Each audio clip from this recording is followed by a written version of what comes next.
Hey guys, Rob with S&S Archery. Today we're going to go over setting your first, second, and third axis on your bow sight. Today we're going to cover how to do it on the new black gold mod, but this is applicable to pretty much any adjustable bow sight.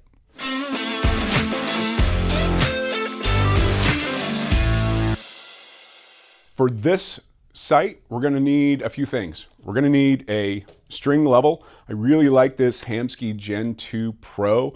It's got a string level on it. It's got a clamp so we can attach it to the rail of the adjustable sight, which is important. And it's also got this long bar that helps set up third axis. We're going to need that or any string level. And then again, for this sight, we're going to need 3 Allen keys. We're going to need a 9/64, a 1/8, and a 5/64. Okay, so prep. Obviously, make sure the bow's in tune. That's really important. Want to make sure that that's done before we attach the sight. We do want to attach the sight here. When you do that, just make sure that the sight housing is lined up with the peep. I like a sliver of daylight around the sight housing inside the peep. That way I know I'm centered at every single shot. The other thing that's important, and maybe not for first and second axis, but certainly for third axis, is make sure your bow is set up the way you're going to use it in the field. I've got a quiver full of arrows here. I've got my stabilizer attached, and you want to make sure that that's done before you start setting these up. Okay, so step one is basically just getting this string level plumb. Again, I'm going to use this Hamskea string level. Okay, so my vise is kind of nice. It's got micro adjustability. That's not necessary. Just make sure that your bow is stationary and in a position where you can make sure this string is completely plumb. I really like this this string level here because it's got this top bubble, and I could just continue to adjust until it's perfect. I'm really going to take my time on this. I want this to be just dead nuts perfect here. Okay, my string is perfectly plumb. Now we can move on to setting first axis. So now that I know my string is plumb, I'm not going to touch any of these adjustments on the vise, but I am going to attach this level to the rail here. Now this has got the lock screw on top. So I'm just going to move this all the way to the top so I've got room to mount this guy on here. I don't want to mount with a sight tape on there because I don't want anything in between the rail and the mount. Okay, so we're ready to adjust this first axis. First axis is important because you want to make sure that that rail is perfectly perpendicular to the string. If you've ever been shooting out at 20 yards and you're perfect, you get out to 50 or 60 and all your shots are to the right or to the left, that's because your first axis is not set properly. In this case, we're going to use a 9/64 screw. On this first axis adjustment, we've got 2 screws here, this top one and the bottom one. The top one is where the adjustment is. So I'm not going to touch the bottom one. I'm just going to crack this top one. The benefit of this is that once I make my adjustment and I lock it back down again, the bubble's not going to move, right? So a lot of times you'll break the bolts free, you'll adjust, and then you'll lock them down again, and that bubble isn't centered anymore. So now you got to kind of overshoot it, tighten it back down. You don't need to do that with this sight. That's one of the beautiful things about this. Okay, so I've cracked that first axis. Now with the 5/64, I'm going to come in here to the first axis adjustment, which is nicely labeled, thank you Black Gold, and I'm literally just going to turn this until the bubble on the rail is plumb.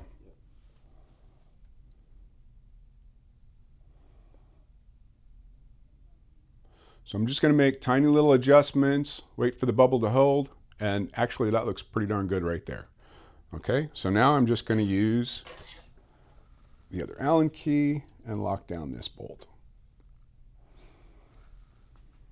Okay, bubble didn't move, so that was a success. That was my first axis.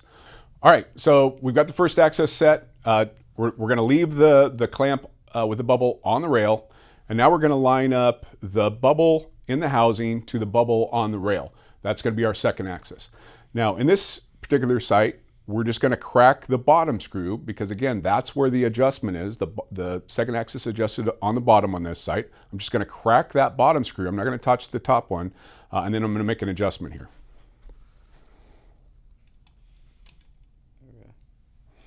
Okay, so I'm just going to crack this bottom screw. That's it.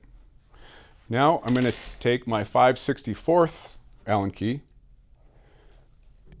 I'm looking at my bubble on the rail, and I'm going to look at the bubble in the housing, and I'm just going to adjust this until both bubbles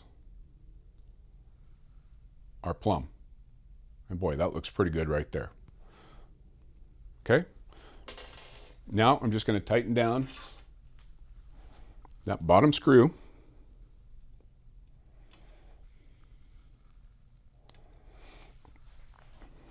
That's it. Okay, now, just speaking from experience, I have removed this housing many times, and after adjusting the second axis on this, even with removing the housing, the second axis just holds its position. So I absolutely love that about this site. Okay, so let's set up third axis. Now, for third axis, typically, if you're a guy who shoots longer distances, either uphill or downhill, you're going to notice if you're shooting to the left or to the right, that generally means you need to adjust your third axis.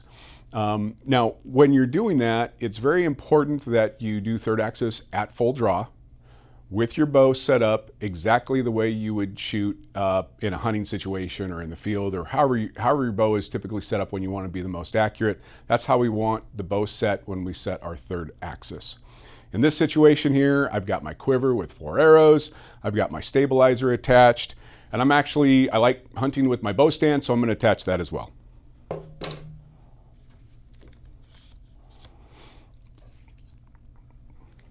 So as you can see, I left this rail level attached here, and this bar is just going to give me a better way of measuring third axis to make sure it's plumb. If you don't have that, it's not the end of the world. You can just line up your pins. You can do that as well. We also need something that is plumb, like a plumb bob, a corner of the garage if that's available. And basically what we're going to do is we're going to come to full draw. We're going to line up either our pins or that third axis bar, and we're going to go up or down at an angle and just watch the bubble on the housing. Now, if that bubble moves to the left or to the right and you're still in line at an angle, you need to make an adjustment. If I was at home, I would use a plumb bob, but here in the studio, we don't have that available to us, so I'm just going to use the corner of the wall here as my vertical reference. I'm going to knock an arrow. I know some guys are going to think that that's not safe. I promise I'm in a safe place. I have a bigger fear of dry firing my bow than I do of loosing an arrow in this room, so that's the way that's going to go. So I'm going to come to full draw. I'm going to line up my bar here with the corner of the wall. Then I'm going to go down to a 45-degree angle, and I'm going to watch that bubble. If the bubble moves left or right, I need to make an adjustment. I'm keeping my thumb behind the trigger here.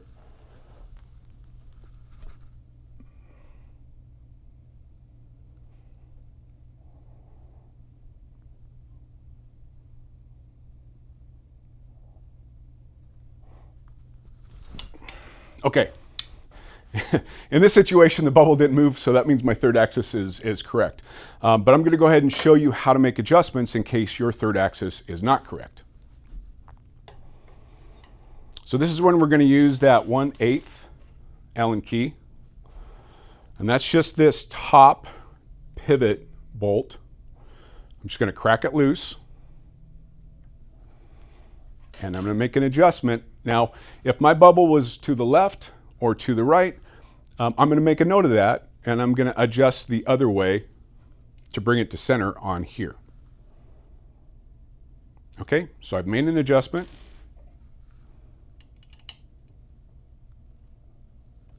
So I'm just going to continue to do this until that bubble is perfectly centered when I'm horizontal and at an angle. So that bubble should not move left or right. Once that's set, that's it. We're ready to sight in. A lot of guys will tell you that you can set your third axis by just putting in a vise and tilting it forward. And that will get you close, but it's not going to be perfect, because when you come to full draw, your entire bow geometry changes. You definitely want to be setting your third axis in that setup versus just tilting the bow forward. Again, this is applicable to pretty much any adjustable sight. If you've got any questions on what I did here, or any of the adjustable sights we sell here at S&S Archery, on getting it level, getting your first, second, or third axis set, feel free to give me a call, shoot me an email. Super happy to help, and thanks for watching.